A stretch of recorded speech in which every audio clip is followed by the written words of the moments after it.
as a woman coming to a new country who was doing very well, very successful in Nigeria, coming to Canada, then being a security guard for 8 months, how were you able to go through that 8 months and then grow and build and find yourself in corporate America? No matter how much you bring to this country with 2 children, that's when you know that money now water. So all I was thinking was, I don't want us to get stuck. I don't want our money to finish. I don't want our money to finish because money was in our accounts, right? So we needed to start to earn. I was working as a customer service, and I didn't like it. Like I was selling all this credit card kind of customer service thingy, and that guy called me from a different city. He was like, "I think you can do security guard." I was like, "Wait, I hadn't even thought about it."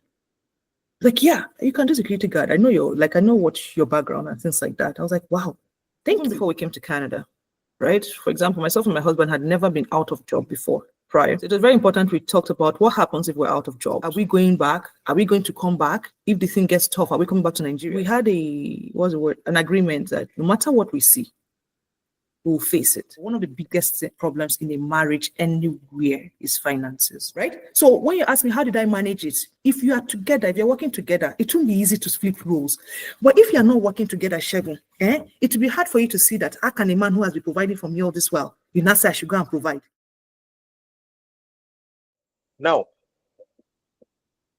you shared with us in previous sessions how you came to Canada and you started as a security guard, and you did mention that you did it for 8 months. You know, sometimes when people say, "Oh, I did something for 8 months," it always seems, when somebody is saying it always seems like, "Oh, it's just 8 months." 8 months is a long time when you are doing something you don't like, when you're in a situation where it is tough or challenging. You know, we watch movies and they'll say, "Oh, the next scene, after 3 years, the person now moves from something," and then but when you have been through something, it's a different experience.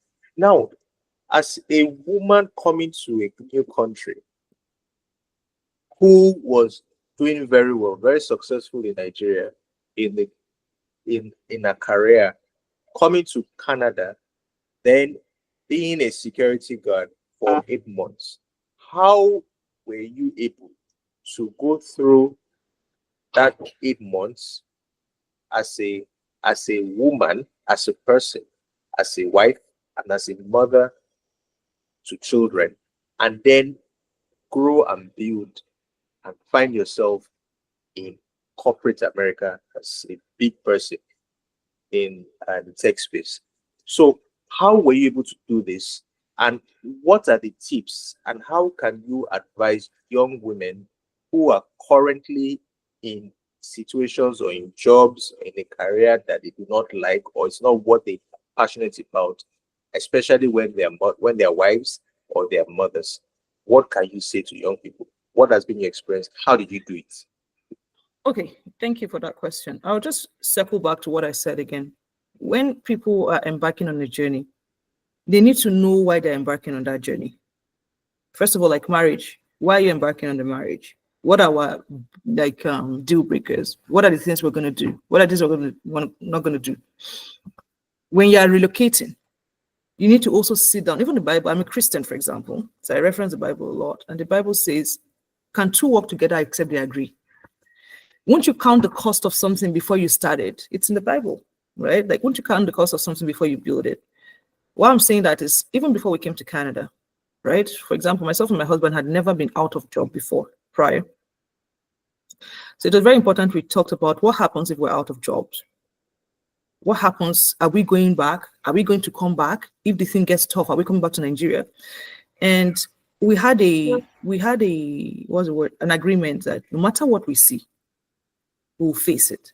There was no turning back, right? And we had dealt with a lot of challenges, you know, myself and my husband, like even marrying. I married in the beginning of my career. He married in the beginning of his career. Recently, I was telling my younger brothers, like, did you know how much myself and they call him uncle were earning when we got married? And I was telling them, and they were like, it's not possible. I was like, you see, you guys can't believe it because you would never have known, right? But we lived like we managed ourselves. Now, coming to Canada, we had the same thought process. Like, whatever we see, we'll handle it together. So I think I told you in one of the series we had, how I didn't care. I just didn't want to work. Like, I didn't want to go back to banking here. So even though I wrote my IFIC and all that, I was like, I was very adamant. Even though before I got my present work now, I started to now consider the banks because I was like, maybe I should just go and start, instead of being adamant. And I know my capacity. I know my husband's capacity, right? He was already doing interviews before coming here, so we thought it was going to be smooth, right? So it was really tough. It was really tough when he wasn't getting any, like when the interviews he got, even from Nigeria, weren't like materializing here, right? So he had to work in the warehouse, if I remember clearly. Yeah, he was working in the warehouse for a couple of weeks for COVID shutdown. And he struggled because I know the kind of person he is. I don't have a lot of shame. Like, I don't care. Yeah. And I don't, me, this is why certain things are strange to me. For example, competition with people or jealousy, or I don't see, Shegu, just to divert. Growing up, I had rich, when you say people who are rich, on my wedding day, my friends were giving me dollars. How many dollars can I give them on their wedding day? Those are the kind of people I had around me, right? But I've never for one day looked into what they have. Do you get what I'm trying to say? Like, when I was doing my NYC, one of my very good, she's like my sister. She lives in Dubai now. If she ever sees this, she was driving a new Honda. And I would say that I would cruise in the car with her. Like, I loved how the car used to rev. But it never dawned on me like I could be jealous of it. I'm just trying to tell you, like, some things don't make sense to me. Back to what I was trying to say. So I don't have shame. Like, and I was like, well, one of my friends, it was a guy that called me. I was like, Lola, because I started with customer service. I don't think said that part. I was working as a customer service, and I didn't like it. Like, I was selling all this like credit card kind of customer service thingy. And that guy called me from a different city. He was like, I think you can do security guard. I was like, wait, I hadn't even thought about it. Like, yeah, you can do security guard. I know what your background and things like that. I was like, wow, thank you. And I had to go research security guard and wrote the exam, became licensed. Even to become licensed, you need a lot of money to become a security guard in this country. And then I went to do that, right? So I went into it, and he started the, what they call it now, the warehouse, and of course COVID hit, and they had to like lay them off. So he was home. Actually, I paid for that security guard course for myself and my husband. He went through the first chapter. I saw how he struggled. I saw how he struggled. I was like, nah, this is not going to work. Now, it's necessary for you to understand yourself and your spouse and know where you're coming from and where you're going to. Let me tell you, I tell people that if many people that went through what I went through, this my marriage, like this our relocation, they won't have been married by now. Because at that point, some women will start to shout, why do you think it's me that should go and read the security guard? Why can't you go to You need to see. Do you understand what I'm trying to say? Like, we need to have positive intent. Long story short, I just focused on it, right? Got licensed and I went. Now you're asking me how I managed it. Honestly, I was working the graveyard shift. The graveyard shift was 7 p.m. to 7 a.m. But because of how we have worked in tandem, my husband took care of the home front. So we switched, right? Now he was doing more of the home. Like, even in Nigeria, he used to clean and all of that. He was always been handy. So he would take care of the kids. I remember whenever I wanted to go to work, him and my son was 5 then, they would stay by the door. You could see his face. You could see him terrified. You could see my husband terrified. And I'd be like, guy, bye. I bet, come out. Me, I'm going. Because I didn't even need anything to discourage me at that point. I didn't want the money we brought, because no matter how much you bring to this country, with 2 children, that's when you know that money now water.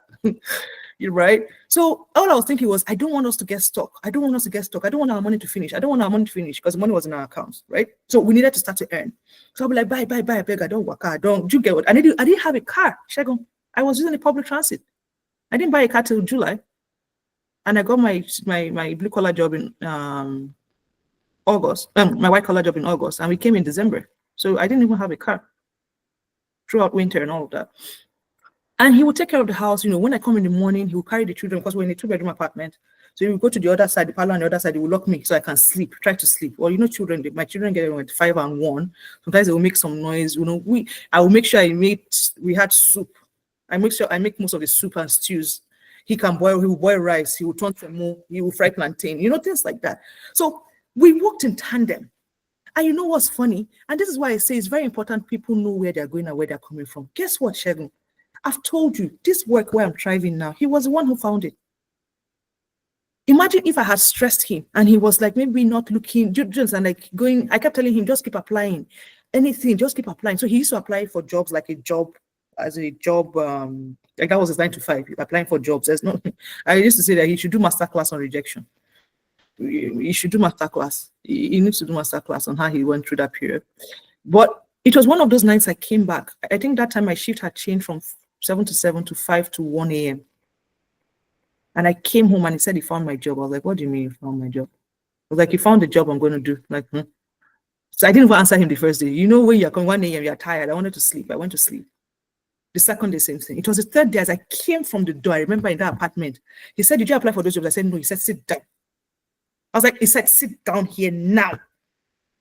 And I sat on that dining table. And that was how we applied for that job. And that's how I got in. Right? So when you ask me, how did I manage it? If you are together, if you're working together, it won't be easy to flip roles. But if you're not working together, Shegun, it will be hard for you to see that how can a man who has been providing for me all this while, you now say I should go and provide. But back home in Nigeria, remember I told you, even back in Nigeria, we used to live our life as if we were abroad. We had same finances. From day one, we've always had a budget on how salaries go.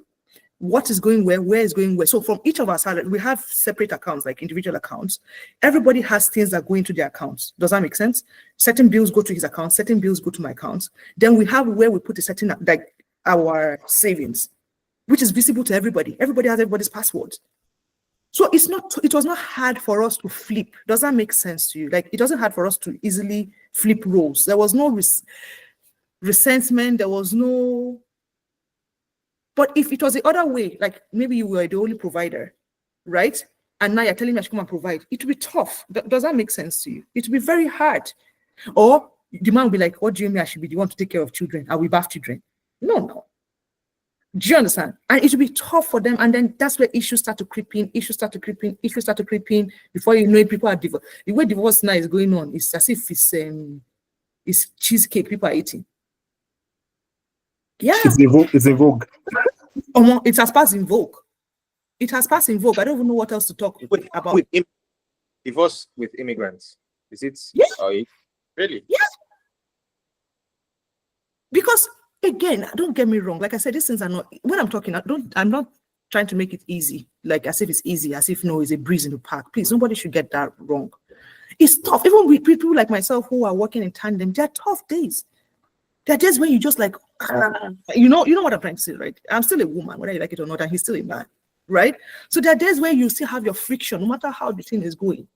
Am I making sense to you? So you can imagine even if they're not in tandem, the kind of friction you'll be going through when people who are even working together are having friction.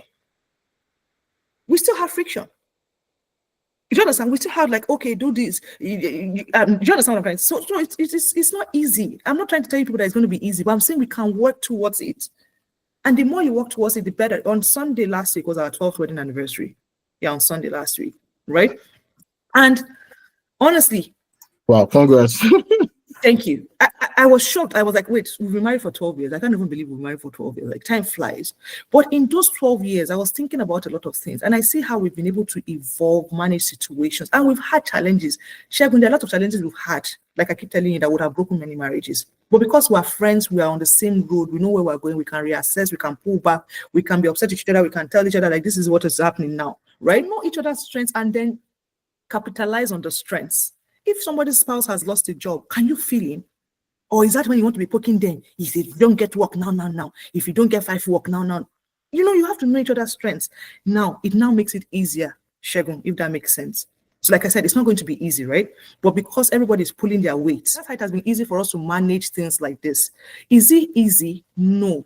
Is it stressful? Yes. There are days when I had to do a lot of work. He will cover for me. There are days when he has to do a lot of work, I will cover for him. And this is how we manage ourselves going in. Now the kids are 11 and 7, right? We're still managing ourselves, but this is getting better, if that makes sense to you. It makes a lot of sense. Makes a lot of sense. Two things first. So first, you have in this group, I think you are the most senior in marriage. I think you are 12 years. I think this is the second one. How many years? 6. 7. No, 7. Sorry, 7. Okay, and we're going 7. You are so what, 5? Oh, I'm 5, 7. You are 12. Okay, that's number one. Number two, you have given us very practical examples about how you have been able to, or you're able to handle many of the challenges and the pressures that come with life in general, especially when you move to a new place. And but there will be people who want to get some kind of, like, call it like bullet points. For instance, I can bring points from what you have said now. I would say, well, partnering or good partnership. That's number one. So are there bullet points that you can say that are Yeah. a bit more generalized, that people can say, okay, well, these are points we can take from your experience? Yes. Have a family book. Have a family book. Write the things you want to achieve in your family. Goals. I call them goals. How do you want your family to run? Okay? Write it down. We always do that at the beginning of the year. So I advise you to do that at the beginning of the year. How your family wants to run. Have budgets for everything. Please, I'm talking to healthy marriages. If you're in an abusive marriage, either domestic abuse, financial abuse, physical abuse, seek counsel from the right authorities. Please, this does not pertain to you. This is a disclaimer here. Talking about people who are at least in somewhat okay marriages. Make sense? Now, have a book, have a budget, sit down and talk about things. I told you one of those things which we talked, Shegun, here. I said, people will have sex with each other, but they won't talk about what's important. Do you understand? If that time when people are having the sex is the only time you have, discuss after the mepe. Discuss that night. If that's the only time people have, plan. Do you understand? Try to plan. How do you want to do this? Okay, what should we do? Okay, what are your strengths, Shegun? What are my strengths? What do you think you can be doing? What should I be doing? Okay, Shegun, listen, I've been doing all these things. I'm fagged out. I'm tired. It's not working. Is there something you can help me, my husband? Please, what can you help me with? Or my wife, I've been paying these bills, but I want to die now. You need to help me. Which one can you, even if you cannot do any big one, which one can you do? Okay? Plan your bills. You understand? Be transparent. Be transparent. Okay, this is what I earn. This is what you earn. How much are we giving to our families? That's another thing. You people will be here killing yourself abroad, but you want to be big boy and big girl in Nigeria to your families. You'll be sending money that you cannot afford to take care of. Do you understand what I say? Like, can we afford to do this? Okay, we can't send money every month. Can we send money quarterly? Can we send money every 2 months? What can we send? Is this the amount we're going to send? And once we get to this limit, if it's $500, if it's $200, we say this is what we can send every month. As against you, one woman will say, because she's taking care of her family, she's sending $1,000 back home. Meanwhile, your husband is dying and slaving here to pay all the bills. Again, always reevaluate. Now, these are not easy conversations when you're reevaluating. You can even start fighting and shouting. Take a step back, come back to it. I'm not saying it's going to be easy. Even we sometimes butt heads on certain things, right? But we go back and come back. I don't like what this happened. I don't like how this happened. What can we do going forward? Should we do this? Do you understand? And then don't try to play by the norm. Because you're a man, you must be the one to drive. No. If it's you that can drive, drive. Or because I'm the man, I cannot load dishwasher. No. Do you understand what I'm trying to say? So find your strengths. Talk about the things you need to do. Draw up a list. What are all the things you do in your house? What are all the bills you pay in your house? How can we now make it? Do you understand? Like, okay, what can we do? Who can take this? Who can take that? Okay, what about childcare? How old are your kids? When your kids are younger, maybe like toddlers, it's a lot of work.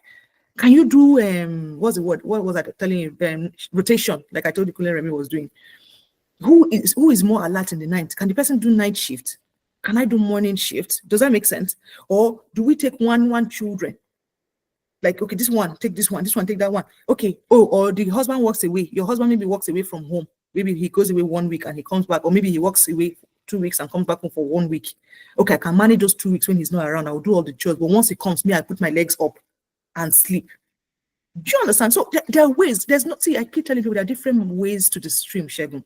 There are different ways to the market. Find what works for you.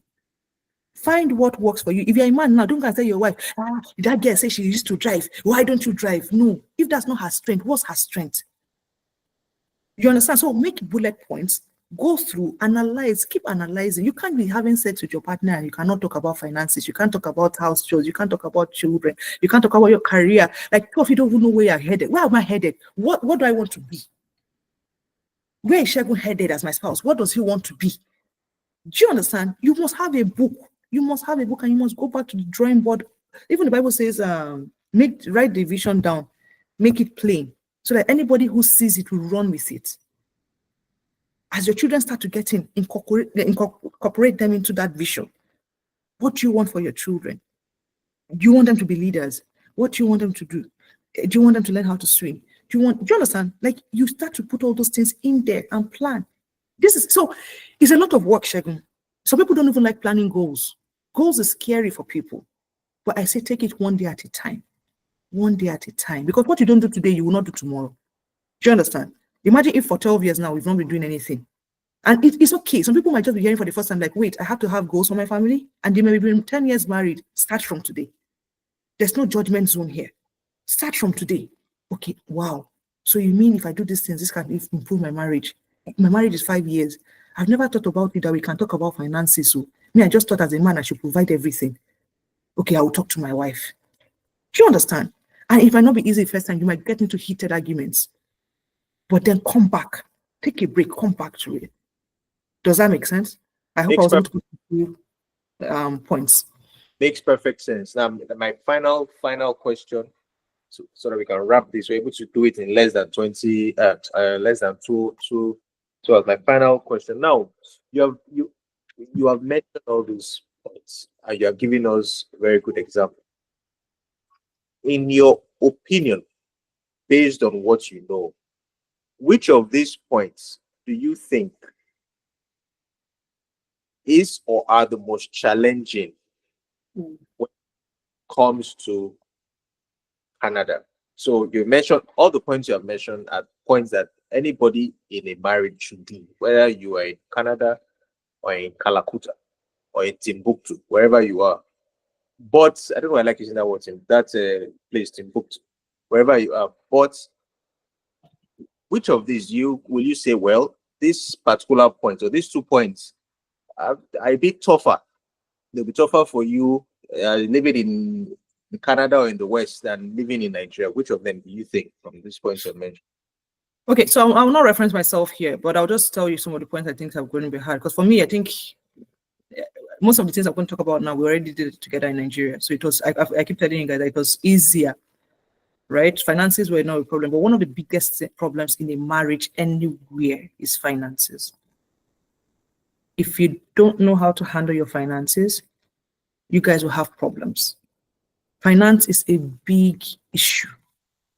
In fact, we need to teach our children that by the time they're getting married, you need to find somebody who is ready to be naked and not ashamed with everything. Finances is a big problem, Shegun. Any part of the world, if you don't have a grip on it. If you think as a woman,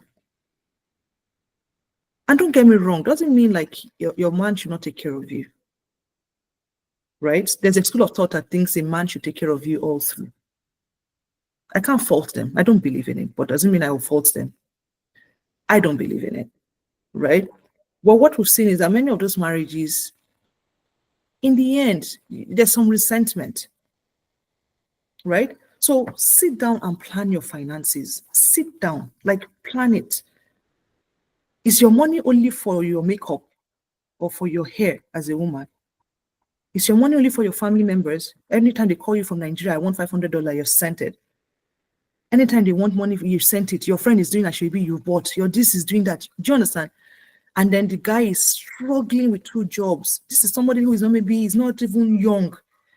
This person is quite old. They are forcing him to pay 2 jobs. You know, things like that. Same thing even in Nigeria. You will see people working in a bank. The guy is an SBO, the girl is an SBO, or the girl is an AM, the guy is an SBO. But she will not bring her 1 naira. I don't think, and this is my school of thought, you can fault me, but I think that is a big issue that people need to resolve as a couple. Right? So finance is the biggest one. Finance, chores, children. A mother is not the only one responsible for a child. And I'm talking to both the women and the men. If I'm a woman here, you think, na me born the pikin, so I should be doing everything for the child. My sister, please. And this is why many of us in old age were angry. We're angry. If the child doesn't buy me this, if the child doesn't buy me that, if the child doesn't fly me here, after everything I did, nobody sent you work. Nobody. They didn't ask to become here. You gave birth to them. Okay? So it's not only you. A man can take care of a child. A man can take care of a child. You have to just like show them certain things. There are outliers, of course. There are some men who are very like nurturing. But an ideal man should know certain things. Teach him. He can change diaper. Yes. It might not be the cleanest. You might see poo in one place one time. It's okay. Do you understand? So chores, finances, involve them. Children.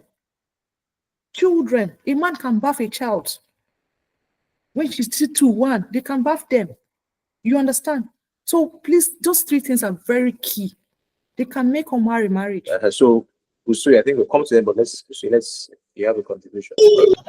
I have this last question. I'm sorry that I'm diverting us away from where the discussion has been going, and I'm kind of taking us back. And I don't know if you've noticed it, and if you have them, you might not probably have an answer to it, maybe because you are not in the field. But have you noticed that in the medical field, especially in the field of gynecology, which is concerning a woman's body, a woman, why is it a male-dominated field most of the time? Why do we hardly have women not going to that field? Why are they not interested in it?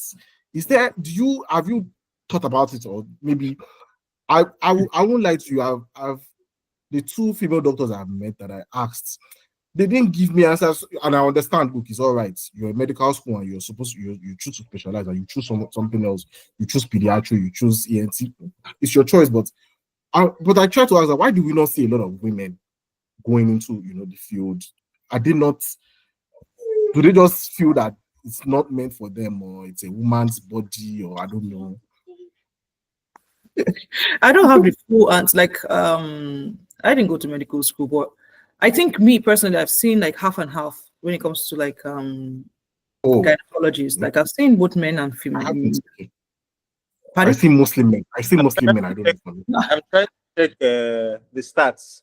If that you are seeing more male, but maybe in reality or based on data, it's possible to more women. I don't know. I'm just checking. Maybe I might be wrong. I've seen half and half. What's that? I'm saying from these studies, they're saying 1 second. I saw 64, 36. 64 for who? Women or men? 4 for women. Wow. Yes, it might also be demography too, right? Gender was determined 66% identified as women and 34 as men. So I don't know. It might be demography, maybe in this town or the cities you've been in or wherever you've been, mostly male gynecologists. But I think that, and for me, I think it's half and half. Like I've seen same amount of. I definitely. I just used to because almost a lot of times I've met, it's just been men, and I'm not like. It's like I've met one woman gynecologist when I was in Nigeria then, and she used to work in one of these big hospitals then, and then because of a lot of Muslims, especially those always want to ensure that their wives, especially those allergies, those men, that it's a woman who is treating their wives, who's having who can look at their wives and who have access to their wife. So in that situation, that woman used to have a lot of those patients. Some people don't mind if it's a man or as long as he's my doctor, I don't care. But some people are quite sensitive and spicy. So that woman used to have a lot of those patients. But the rest, maybe they're like 6 other guys that were gynecologists. So that's why I felt, and even over here too, the few times, when my wife put to bed and everything, it's a guy. Most of my friend's wife too, it's a guy. They are most of the time I just say it's a man. I'm like, so I'm thinking in my head. No, I think. So go ahead. So I always think in my head, are women not interested in? No, they're Surprisingly, women. Pardon? even Canada and even globally, surprisingly, 60, 63, Yeah, they're seven- women. more women, It's- 60, maybe just it just seems like you're right. I mean, Seems like gynecologists I've probably seen more male. But I think demography too. Demography, it depends on where they are located too, right? So what? so I was wrong. No, there are women. I think it's 50-50, what I've seen. But like Shagun saying, it's 60-30. But I thought from just what I've seen in my life, I thought it was 50-50 for both men and female, male and female gynecologists, right?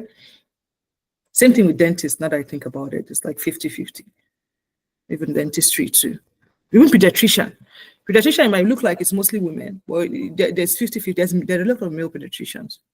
Thank you so much, Lola, and thank you so much, Busui, for the questions.